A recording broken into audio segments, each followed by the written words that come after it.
Happy New Year from Sports Science Solutions. I'm Casey Cox here. Just wanted to give you a quick update. We're starting the new year off with a bang.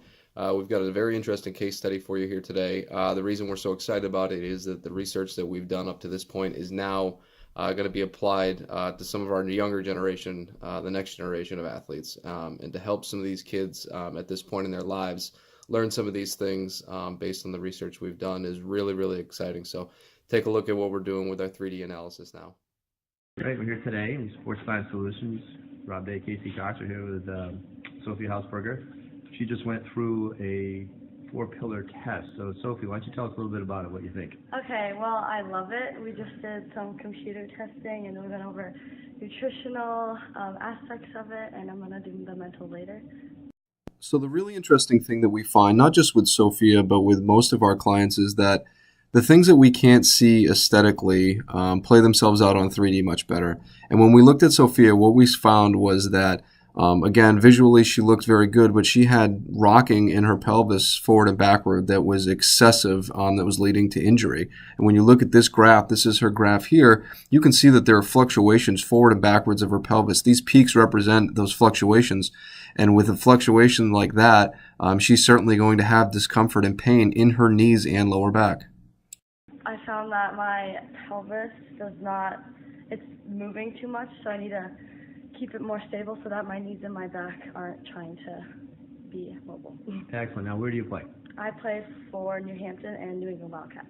Okay, excellent. I hope you enjoyed today. Yes, thank you. All right, so I just want to touch on Sophia's case really quick. What was happening with Sophia is that she had excessive movement forward and backwards of the pelvis. And what's that caused by is a lack of balance. So her muscle structure is not built properly currently. It's not balanced in a way that's providing her body with balance through the middle of her body, really what we would describe as her core. Okay, so with the pelvis rocking excessively, what we're going to see, okay, is that the hips are going to become immobilized. And what's important in this sequence is to realize that the body's built in a series of mobile and stable joints. All right, your ankle is mobile, knee is stable, your hips designed to be mobile, your lower back's designed to be stable, your thoracic spine, the middle of your back is meant to be mobile. What happens is if one of the parts of this chain are inhibited in any way, so in this case, the rocking of her pelvis because of her imbalance is causing the immobilization of her hips. Now, her hips aren't able to function properly as a result of this. Now, what happens are the next pieces of the chain, her knees and her lower back, are going to try to mobilize. Now, again, we've already touched on the fact that these are parts of the body that aren't meant to be mobilized.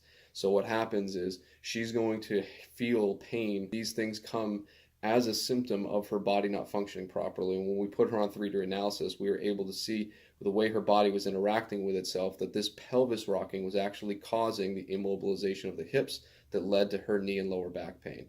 So a big aha moment for her allows her now to move forward with some basic functional training, train those muscles how to engage, stabilize her pelvis, and then going forward, her hips will be able to function as normal, which means she'll be able to save her knees and her lower back from pain.